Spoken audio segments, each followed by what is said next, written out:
Faith and International Affairs Conference Call Series. My name is Christy Vines, Executive Director of the Center for Women, Faith, and Leadership at IGE, and I will be serving as the moderator on today's call. I would like to extend a special thank you to all of our callers who have dialed in to discuss the growing influence of refugees and IDPs on international security strategies in the midst of contemporary global conflicts. I hope that you will enjoy and take part in today's discussion. I would like to first introduce our distinguished speaker for today's conversation, Dr. Pauletta Otis. For the past 10 years, Dr. Otis has been a professor of security studies at the Command and Staff College, Marine Corps University.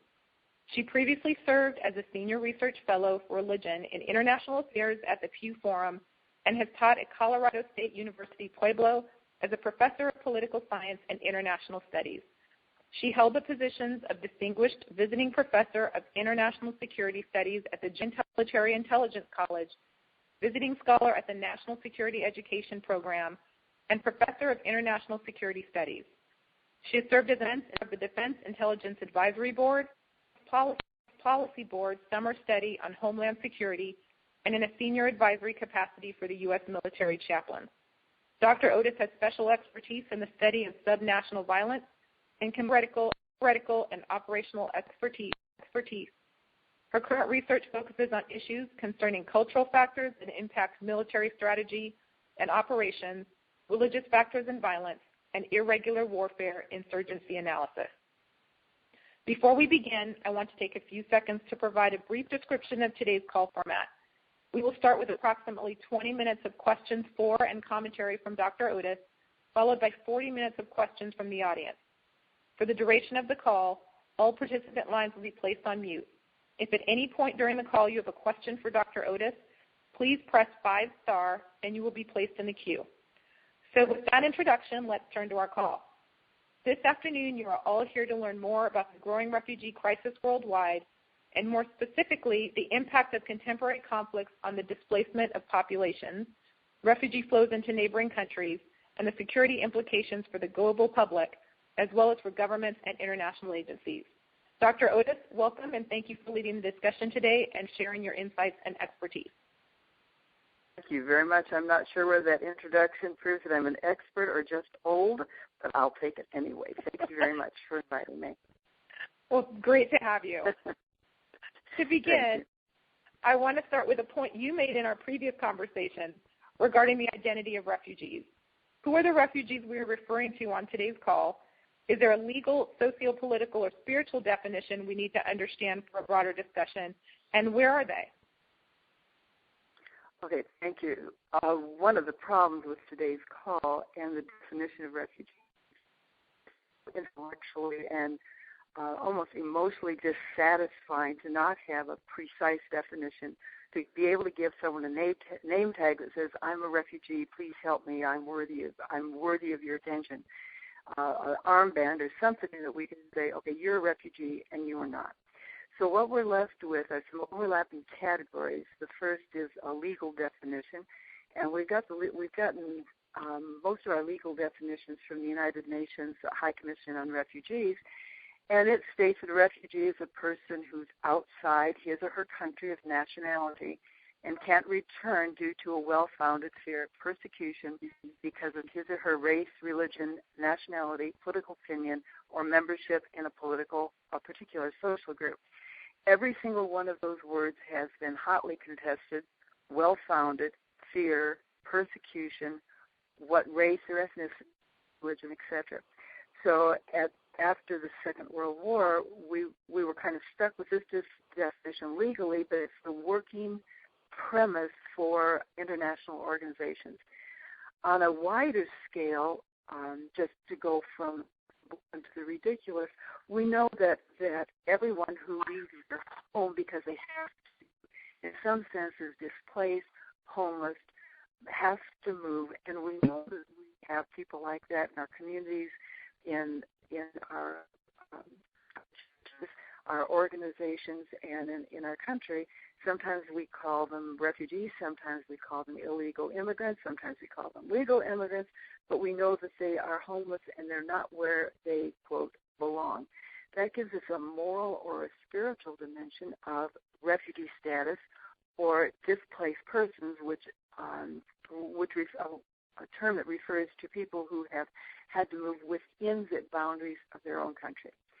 Now, for the portion of the audience that's interested in the theoretical part of this, having to move or forced migration is not new in human history. We saw it ever since the Old Testament and in the book of Genesis and Exodus, and then through the kings and the kingdoms and the Roman Empire, the Greek Empire, the Persians, the Turks, the Ottomans, etc.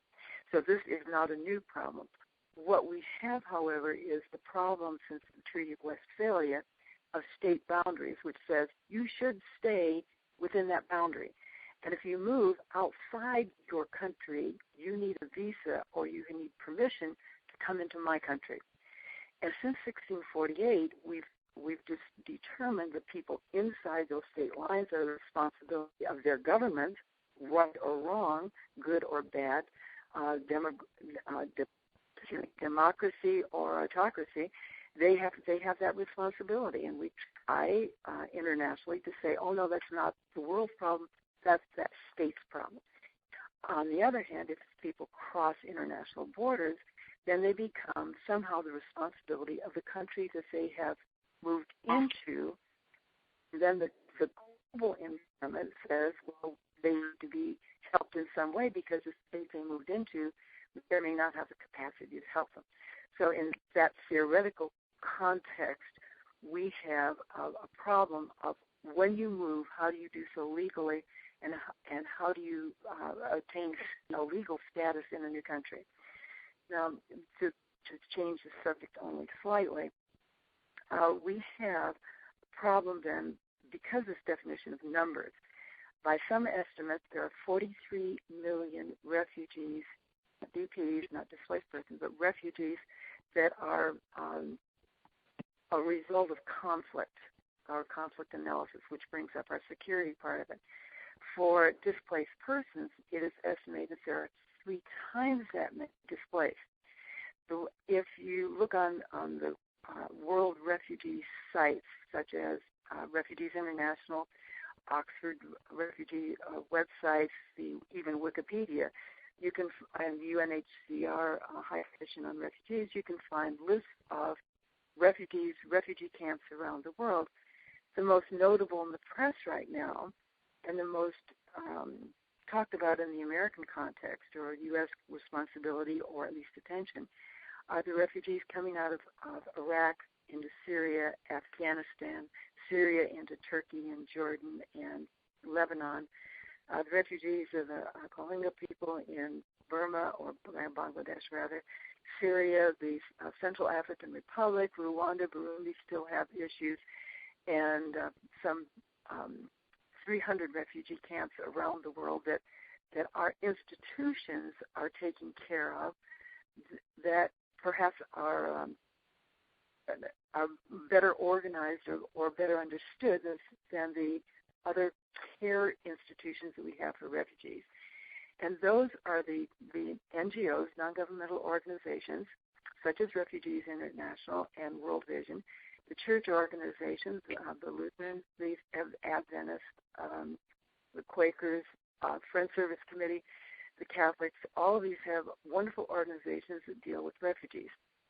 And then we have individual efforts or community efforts where there's a town or a city that has mostly self-selected do-gooders, thank heavens, that are willing to take on the problems of the strangers in their midst and give them what they need in order to resettle and readapt to a new environment. It's a hugely complicated problem, and there is some estimates that there are 8 people that move every minute of every day over periods of years. It's hard to wrap your head around all of this, and which is part of the problem. When I was first asked to do this interview, my reaction was, in an hour, I can't figure out even how to take on forced migration or migration having to, as a result of ethnic conflict or the problems of refugee camps. So what I'm hoping that is for this hour that we've started some conversations and get some interest in not just knowing about the problem and finding some analytical tools, but also being able to find some ways of dealing with it in our own spiritual, moral, physical, and economic capacities. So is that a good start, Chrissy? Are we on the right page here? That's a great start. That was very comprehensive and very helpful for launching this conversation. I did it without a deep breath. That's right. With the definition that you just crafted and shared with us, what are the social, political, and legal causes then of refugees? Well, if you take the Leiter or the Copenhagen School of security definition, security is economic, political, social, environmental, and derived from conflict.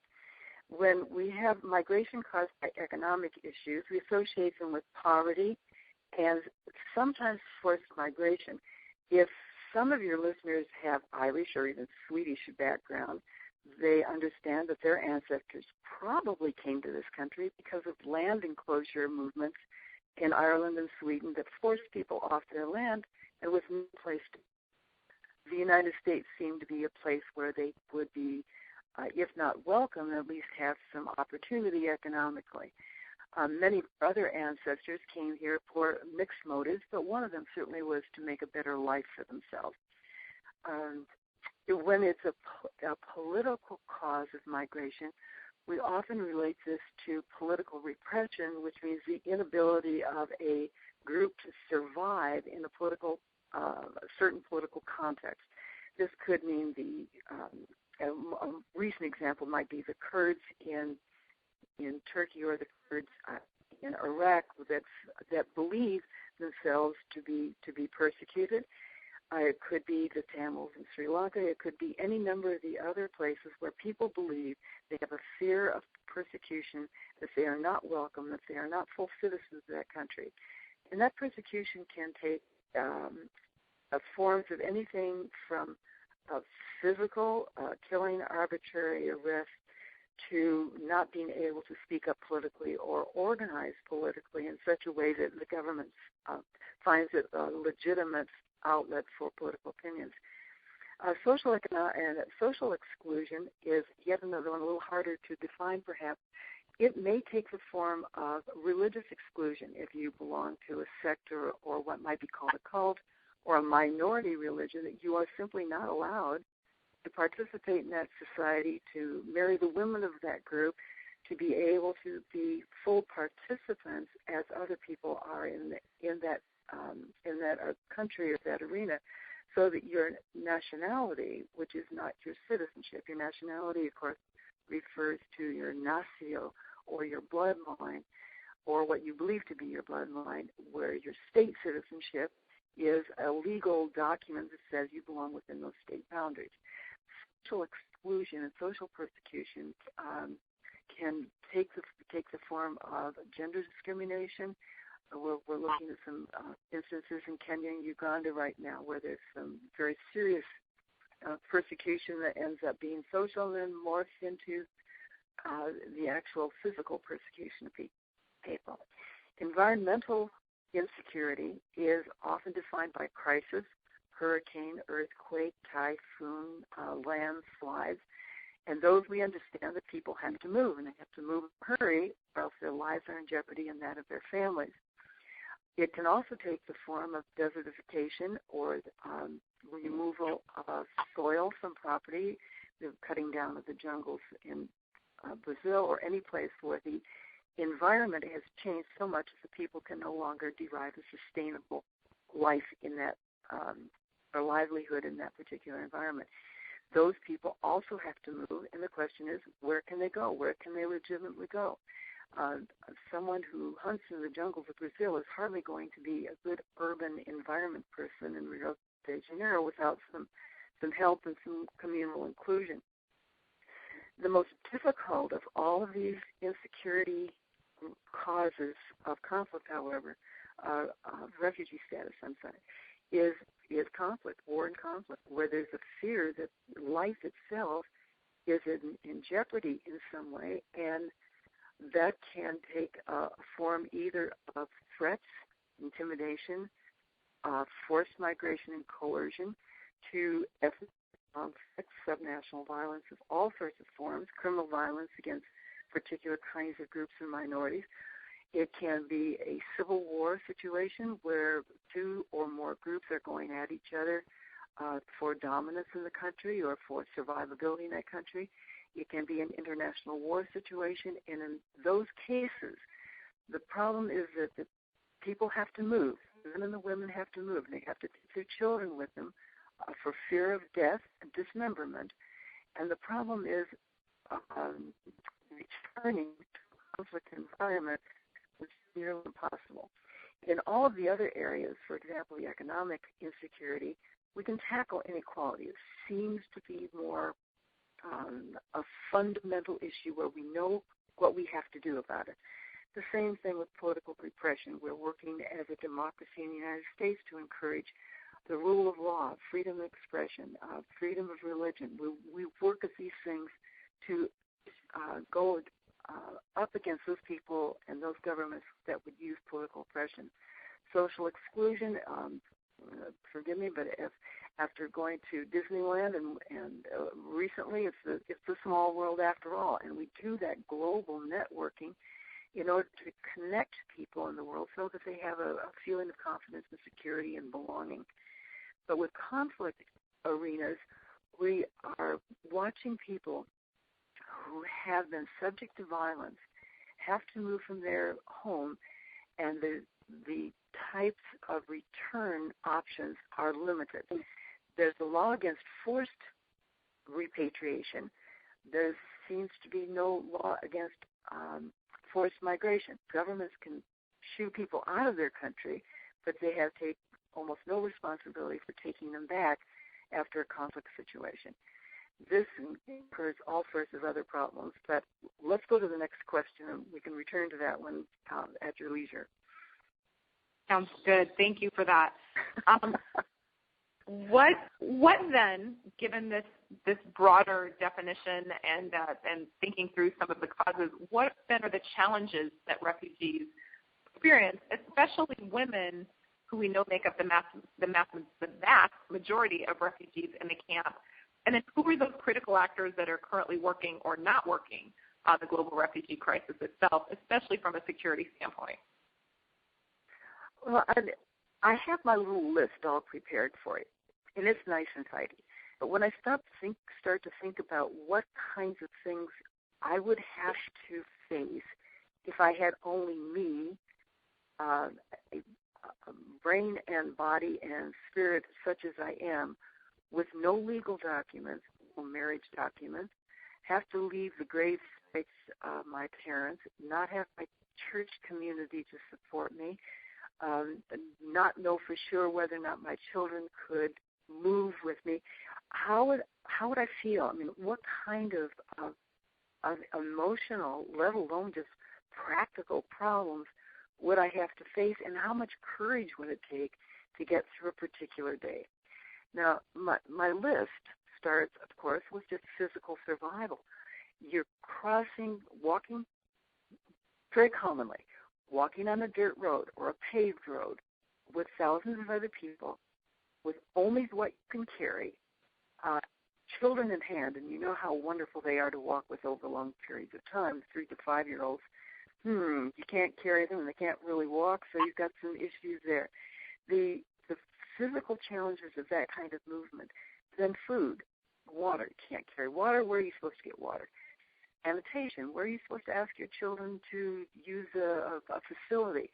There are no porta potties or porta johns on the refugee trails, so that provides opportunity for disease and becoming that which you were not to start with, which is dirty and disheveled without the opportunity for clean showers, water, bathing, etc.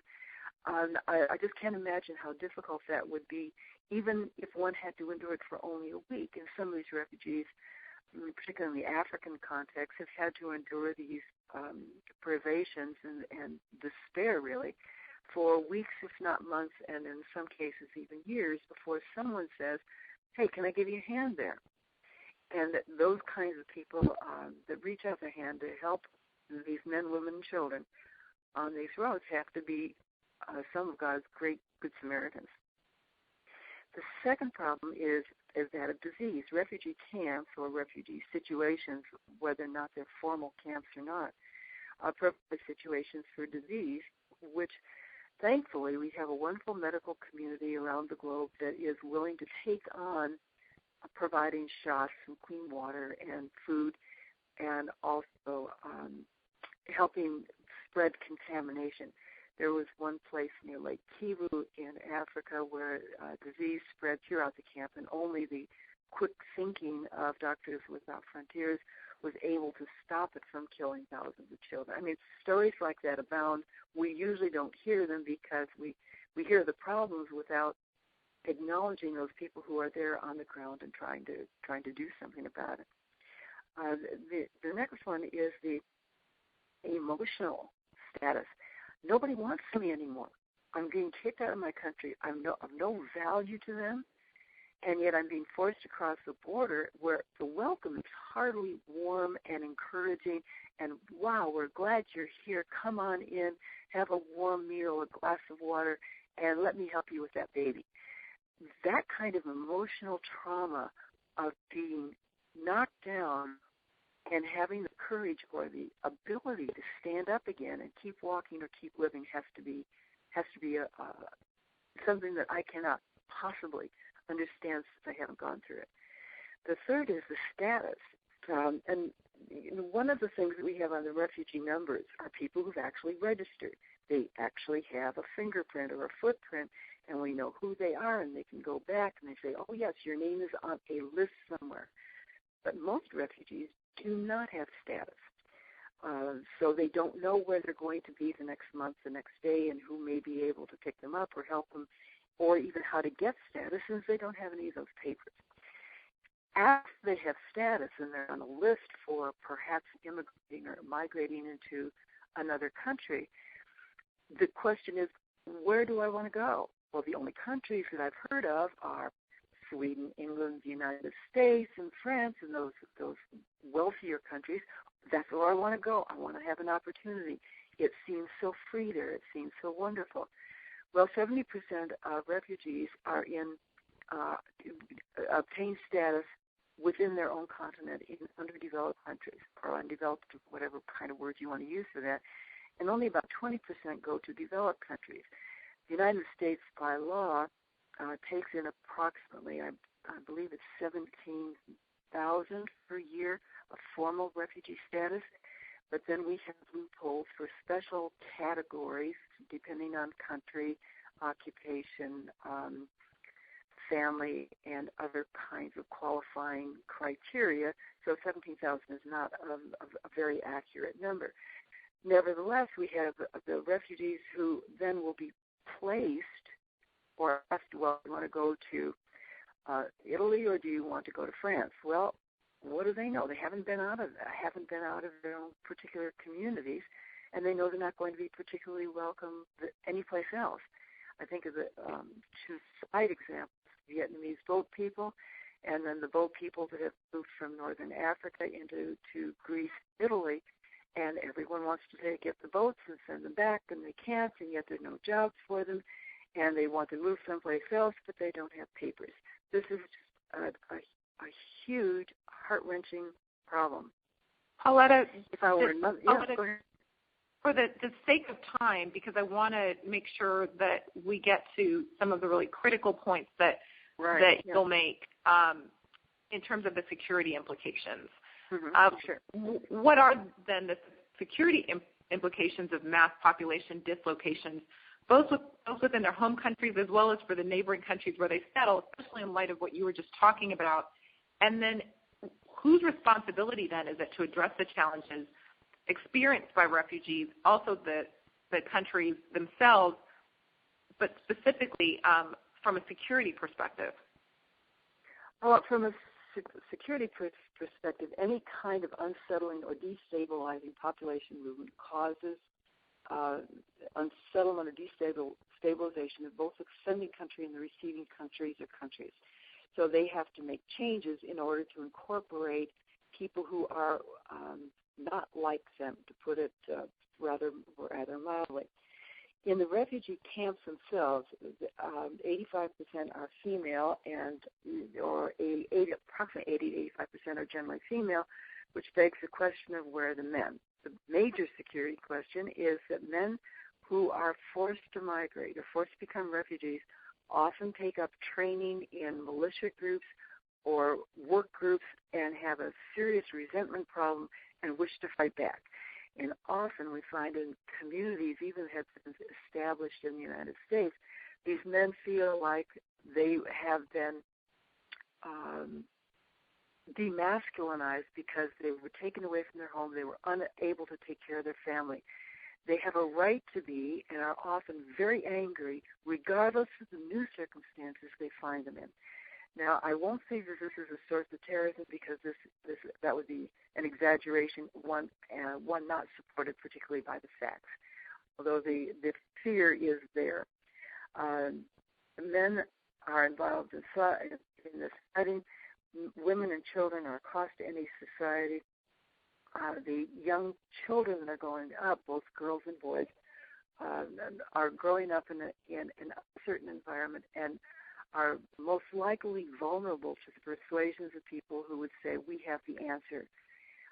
That in and of itself is dangerous because there's no community that says, no, that's not the answer.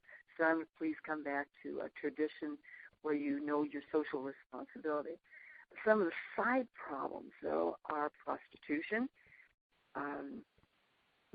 men working without papers, family dysfunction, violence within the family, all of these things that cause individual and small community problems. National security is impacted in that this is hugely destabilized in any region. It is both a cause and a result of violence, and it has to be taken on. Now, who takes it on? This is the cool part. I really am amazed at the number of people who find it in their hearts and their pocketbooks and their will and their attention to be able to pay attention to this. The major one, of course, are these international government organizations. I love Refugees International, the High Commission on Refugees. They're fantastic, and they do the frosting on the cake and keep things kind of moving and keep our attention and maintain the websites. But then there are all of these NGOs and church organizations that get in there, slug it out, work together, organizations like Interaction that help us organize those kinds of efforts, and then individuals who will say whether or not it's in their country or someone else's country, hey, how can I help you out? Here's a hand. Let me give you what you need right now. They are really the good Samaritans. If the church and the state fail them, these are the individuals who say, let me walk with you. Let me give you a coat, give you some food here. Then you're on your own, but at least I got you someplace where you can manage for yourself. No one wants a handout. No one wants to be taken care of and become dependent. And these three levels of analysis, really, the institutions, the NGOs, and the individuals and the individual churches have just been remarkable all over the United States and actually all over the world when they've found themselves faced with people that have become not of their own volition, either refugees or IDPs. Some really heroic folks. Well, thank you, Dr. Otis, for that great introduction. As you mentioned, this is a hard topic to just address in 1 hour, so I know there's so much more to talk about and so many other angles that you can bring in. But let's go ahead and open up the lines for caller questions, see what we get, and go from there. Okay. All right. As a reminder, if you would like to ask a question, please press 5* when it is your turn to ask your question. The call administrator will announce your name and unmute your line so that you may ask it. Lines will be placed on mute following the asking of a question. If a question has already been asked or you no longer wish to ask your question, you can just press 5* again, and your name will be erased from the queue. Administrator, please feel free to open up the lines for caller questions. Our first call today comes from Ken Vu. Ken, go ahead and ask your question, please. Okay. As one of refugee myself, and I've got a lot of people saying they are all UNHCR does is to make people repatriate. So what do you think the U.S. can do or work with UNHCR so wrong repatriation doesn't happen at refugee camps?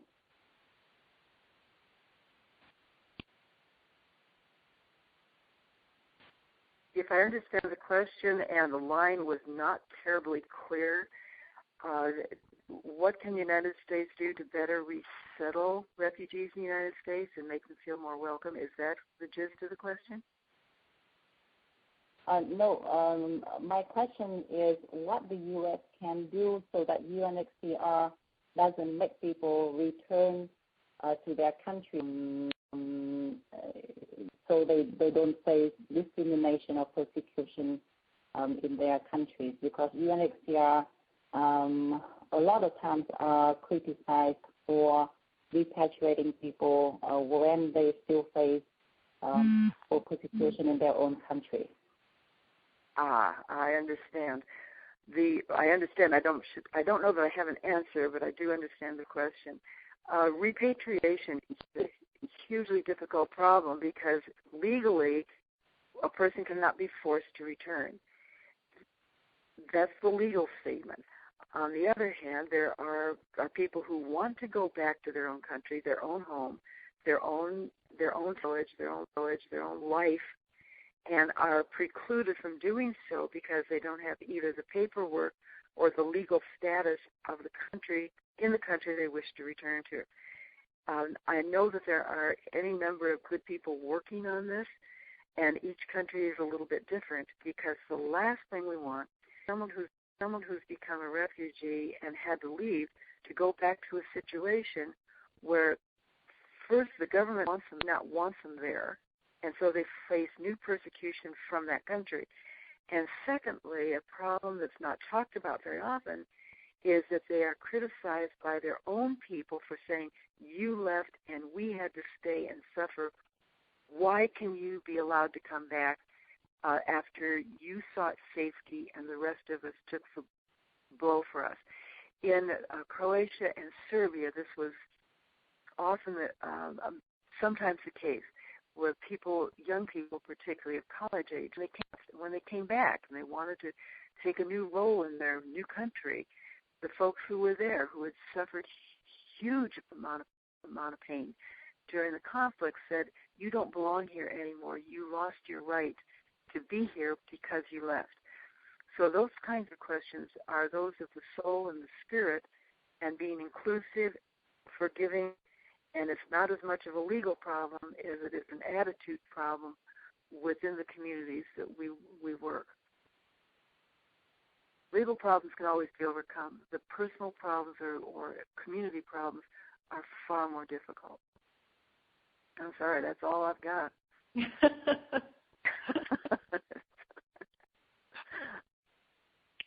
Okay, our next question this afternoon comes from Talha Ali. Talha, go ahead and ask your question, please. Hi, my name is Talha Ali, and I'm a member of Ahmadiyya Muslim community.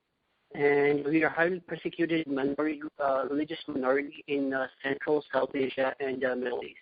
And currently I'm working on an issue where some of the registered UNHCR refugees who were in Sri Lanka and Thailand were arrested in those countries.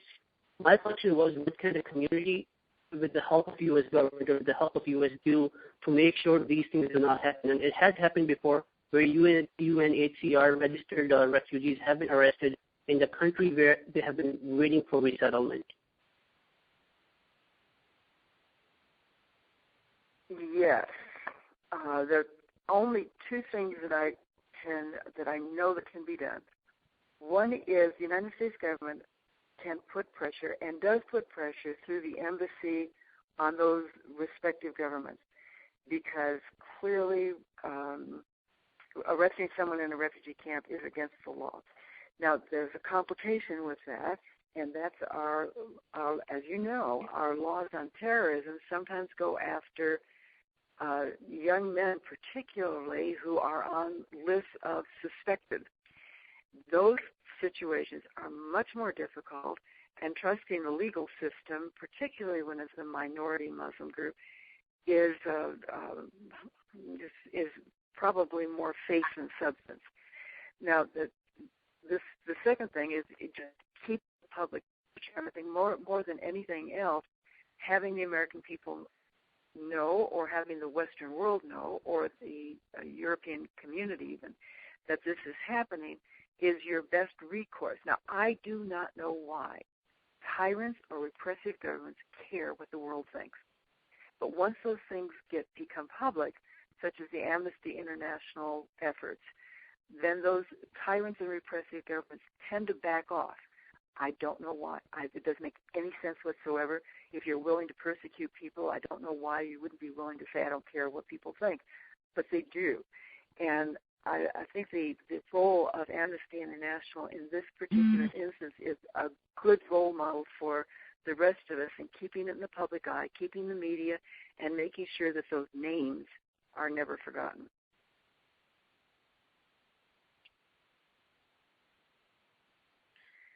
Our next question this afternoon comes from Ms. Jean Wu. Jean, go ahead and ask your question, please. Hi, Dr. Otis. This is Jean Wu from IGE, and I'm wondering, in terms of education for the refugees, what are some feasible ways to help these displaced children get the education they need to succeed?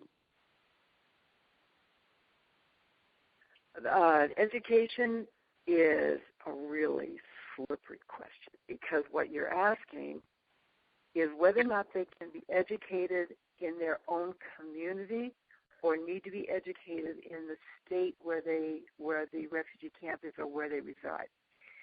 The problem for parents is, since they have just left a community or left their home country, they want those children educated to be a good whatever they are, their own nation, their own ethnic group, their own minority status. And they want to take charge of that education themselves, with or without the appropriate resources to do so. If they want education in the country where they are temporarily residing, that country may speak French and wish to educate the children, be willing to do so in the French language. But the parents say, no, we don't want French. We want it in our own language, say Mali language. Then we have the issue of, well, the receiving country is going to be Norway, so they need to be able to speak Norwegian. The question for you, and I would turn it around, is who should take charge of that education? Should it be the parents? Should they have a role in it?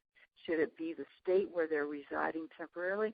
Or should the state where they're going to be sent or repatriated to for a final citizenship status, whether or not they should take charge of it? And that's the problem that faces anyone willing to work with education in children. Now, that's the negative side. The positive side is we have people who don't know that, and they just jump right in there and do it anyway. Men, women, children who are willing to turn around and teach a 5-year-old how to read and write in any language, maybe in the dust, maybe on a blackboard, maybe with a computer, but they're willing to just go ahead and do it, and the parents are hugely responsive often to the efforts of other people. Churches, again, are very helpful in this. The Adventist Church has wonderful Bible study programs that they're willing to go in and help people learn not just the Bible itself, but the language capabilities that would encourage reading of any kind of literature.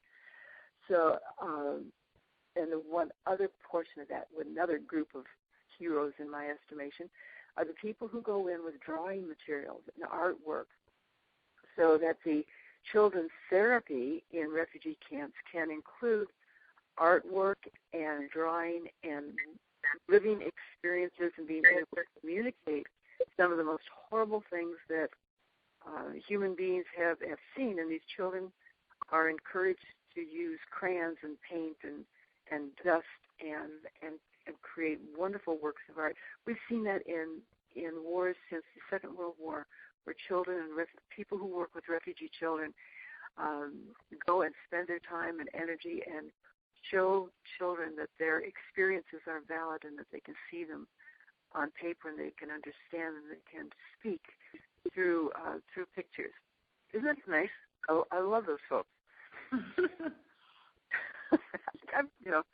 really do. I think there's some amazing people out there who aren't getting paid very much, but they're out there sitting in the dust, may or may not have dysentery or diarrhea that goes along with a lot of international traveling, as most people know, and they're still willing to go out and say, "Oh yeah, I have an art pad here. I've got some crayons, and I'm going to go make some kid happy today." Yes. I don't want to paint too rosy a picture because it's not the norm, but it is the exception, and it does say one of those things that most of us could spend a week or two doing. Great. Our next question this afternoon comes from Mr. Corey Bender. Corey, go ahead and ask your question, please. Hi, Paula. I was wondering if the United States government has a coordinated refugee policy among agencies, or if we limit our engagement to funding nonprofit groups and accepting 17,000 refugees per year. Thanks. Yes, we do have a coordinated policy, and people sit down all the time to figure out who does who to what and how many people go where and how those kinds of things work out. The Intergovernmental Coordinating Agencies for Refugees is manned by some very smart people who are willing to take on the hard problems. I noticed after the Vietnam War, there was a huge issue with the Hmong people. And the government, the U.S. government, the refugee organizations, international refugee organizations, the Lutheran Church, for example, in Minnesota and in Denver, took it up as a community and as a church effort in coordination with government. The best place to find that kind of information are two places. One is in the government organizations. The State Department runs the refugee efforts, and then the other is Interaction, where you can find most of the organizations, non-governmental or intergovernmental, that work on these issues. But yes, coordination is never perfect because everyone's got their own idea about what the priorities should be, but they work at it. They have weekly meetings. They get meeting to death as much as anything else. And the 17,000 is really just the tip of the iceberg of the people that they work with.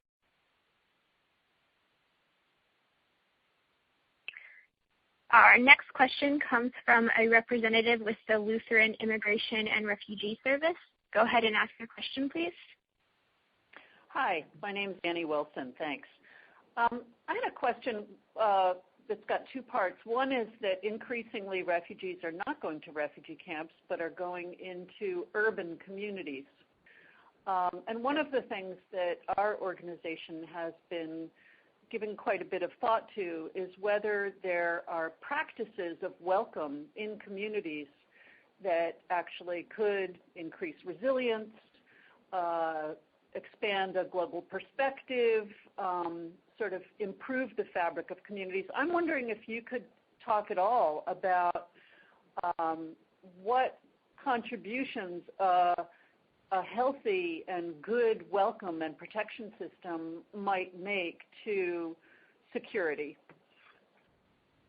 Well, your answer is in your question. The churches, for the most part, during the last 50 years, have been at the forefront of welcoming communities, having the children welcome, providing coats and mittens and boots during the winter time, making sure that families get fed, that they have a place to go, that they learn the language, etc. And the churches, particularly the Lutheran Church, has done an incredible job in the places that they've worked to do that. To put it into a government organization, you run across, of course, as you know, the problems of that which can be volunteer work and that which has to be paid work. Now, it seems to me like the organization needs to be a paid position so that it is taken seriously, number one, and number two, that you can get something akin to a professional manager to help people who are volunteers be organized in the community to do what they would like to do. But I would say God bless you with that effort, because that is the only way we can make strangers welcome in our communities is when people take them by the hand and invite them home for supper and say, this is how I can help you get your child to kindergarten on a snowy day. So thank you for doing that. Our next question this afternoon comes from Sarah Brown. Sarah, go ahead and ask your question, please.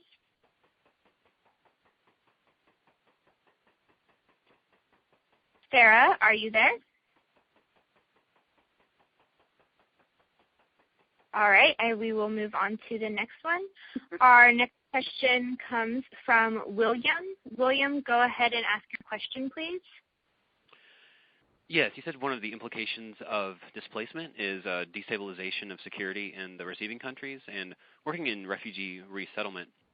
Of course, our priorities are in achieving self-sufficiency for refugees, and that includes learning the language and getting jobs and becoming new Americans, speaking as an American. I was wondering if you could highlight some of the issues of security that have come up in resettling refugees in the U.S. and perhaps ways that resettlement agencies could do better to preserve the security in these resettlement efforts.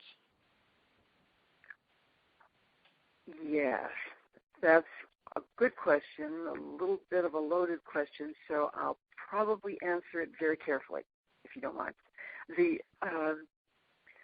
Whenever you have migration, legal migration, illegal migration, refugee, displaced persons, when a person is new in the community and has a single status, single family, they can be considered the outlier, and they are often absorbed into the community, and people think of them as an anomaly, a curiosity, they're helpful to them, etc.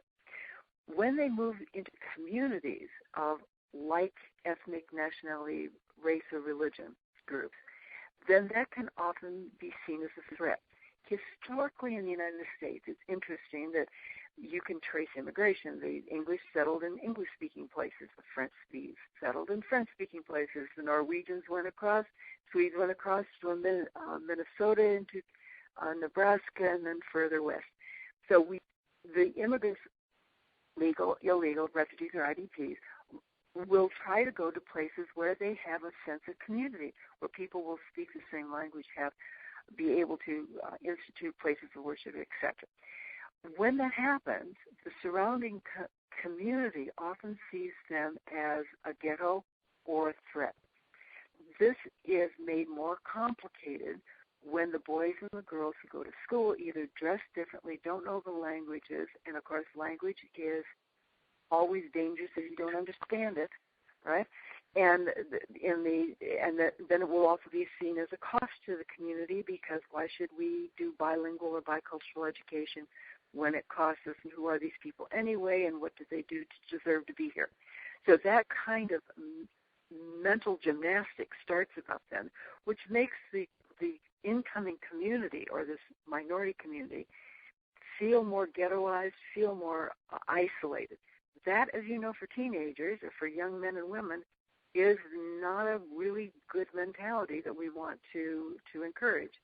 And without overgeneralizing about the Boston Marathon, it's that kind of community attitude that is sometimes, but not always, found in evidence with young men who are trying to find who they are in this new community.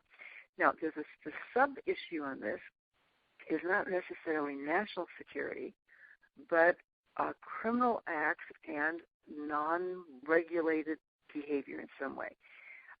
Some of the immigrant communities in the United States that came out of the Iraq or the Afghanistan situation don't know what's legal and illegal here, such as having car insurance. They think it's an option, which it is not, as you know. Or moving drugs around the country because that's what they were good at, or serving children alcohol at public parties, things which most long-term, shall we say, Americans have learned in a hurry. Refugee communities or communities that are minority communities ethnically and or new communities have a hard time learning these kinds of things. So, and in policing districts, they are often in areas where they can afford to live, which are not necessarily the upper middle class white bread communities. double problem then, both the isolation of this new community, their sense of impotence or feeling lonely, raising their children in an environment they're not familiar with, knowing the rules of the game, knowing whether or not their wife should, or the women should or should not wear traditional clothing or new clothing or modern clothing, whether you wear headgear with yoga shorts. All of these things become decisions they have to make, which increases stress in the family, which also is related to domestic violence, which is also related to criminal behavior and jails, etc., which makes them seem like a problem. If you seem like you are a problem, you are more likely to become a national security threat because your loyalties will be divided. Now, this is a logical stretch. You understand that. But in what the fear is at that point is that disaffected young men and women will take on activities that are not in the best interest of the United States government or this country as a people. The numbers on this are very, very slim, very sketchy, and sometimes more a fear factor than an actual problem factor. Immigrant communities, as far as we know, have no higher crime rate, but the crime rate that they have is related often to their being strangers in the community rather than making choices to become jail bait, if you will. Does that help? Thank you, Pauletta. Ms. Vines, currently have no more questions in the queue. Okay, well, I have a couple of suggestions about how to handle this because it seems to be so overwhelming a subject that there's either a tendency to ignore it because I can't do anything about it, so big, so amorphous, or a tendency to take on my particular corner of the room. So I've got this something I've invented lately called the three G's, actually. The first one is grace. God asks us to give as we've been given, not in relationship to who deserves it or who does not deserve it. If we say, well, this immigrant is worthy of my help because they're really trying, or they have children, or they've been so victimized, or they belong to my church group, that's not what the Bible imperative is. The grace imperative is to give generously as God's given to us out of whatever we've been given. So the second principle is give that which is in your hand. You're not expected to give your life savings. You're not expected to take the food out of your children's mouth. You are expected to give either the cup of water or the cup of rice that is in your hand that you have, that God's given to you, and you have the ability to share. I often get depressed and anxious and concerned that all the poverty and the crime and the terrorism in the world is just so overwhelming. And then I look at my hand and say, what did God put in there for me to do? If you're an educator, you educate. If you're a medical person, then you have something to give to the community for medical. And if we all do that which we've been given to do, I think that's the second principle there. The third is to think globally. God did not invent the state system. The United States is not God's invention. Chad is not God's invention. Egypt is not God's invention. These are things and lines that human beings have created that divide people. But God has that 30,000-foot view as or maybe 30 million-foot view, as the Air Force would say, and can see people as they are across lines. Many churches, mosques, synagogues have missionary work that crosses lines. I think our humanitarian attitude towards refugees and IDPs also have to cross any governmental line there, and then just give out of grace and out of whatever is in your hand. That's my only sermon for the day. How's that?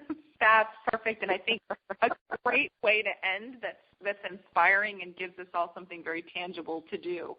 So I want to, with that, thank you, Dr. Otis, for a great conversation on a really complex subject. We could obviously do 5 of these in a series and still probably not get to all of the issues. that both the refugees themselves are dealing with, Right. as well as countries and international agencies around the world. Well, thank you to you and thank you to IGE for taking this on, because if it starts a conversation, if it changes one person's heart or mind about this particular situation, then it was worth every single minute of it. Absolutely. And also then a thank you to the callers themselves for joining us today. I hope you will join us again on our next Faith and International Affairs Conference call on Thursday, July 31st, which will feature leading expert Dr. Helen Boyle, professor in the Department of Educational Leadership and Policy Studies at Florida State University, and we'll be discussing the topic of Islamic schools in Africa today. Thank you all again, and have a wonderful day. Thank you.